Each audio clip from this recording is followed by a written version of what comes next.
Okay, time for some good breakfast fare. This morning we're going to be talking about potty training for your pups. Good morning, Dr. Joel Saylor. Well, it's because we are in the morning block. We're stuck here. You know? Yes. So, without going into graphic detail, what I want to talk about is not so much the act of pottying, but how we get them trained to where they spontaneously self-regulate. Okay. And so I'll start off by saying that at least 50% of potty training in puppies is training the owner. Okay, you've got to become clued into what their signals are, what their markers are, and just like with human children, you've got to have a schedule.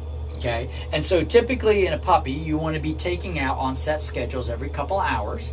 Okay, and do this regularly during the waking hours. Okay, so that you give them ample opportunity to succeed and go to the bathroom outside. Now, the reason that's important is that you want to reward them when they succeed, because that which is rewarded is repeated.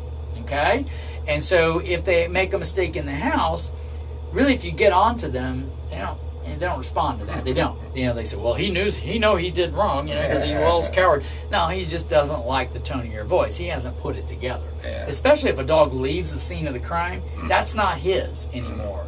If he goes out of the room, that ain't mine. I didn't do that.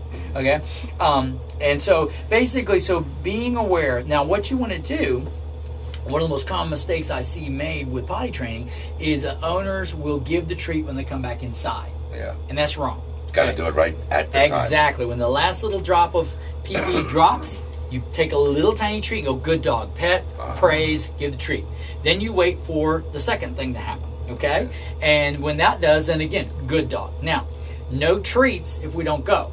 Now, the other common hiccup that we'll have is the dogs will do number one, and then they kind of go around, chase butterflies, and then they want to come back in. And then usually within a few minutes after they get back in, they got to do number two, and that's when they have an accident. So if you've got a dog like that, what you immediately need to do is when they come back in, if they haven't gone number two, come back in with what I call a double pump. Okay, like football, the quarterback kind of double pumps. Yeah. Okay, so you're going to come back in. You have every intention of going back out, but you want it to look like you've come in. Yeah. And you kind of just hover around and wait for them, and they'll wander out, and you will see them start to circle the wagons. Yeah. When they do that, you say no, and then you pick them up before they've gone, take them outside again with a treat, allow them to go number two out there, then praise them out there.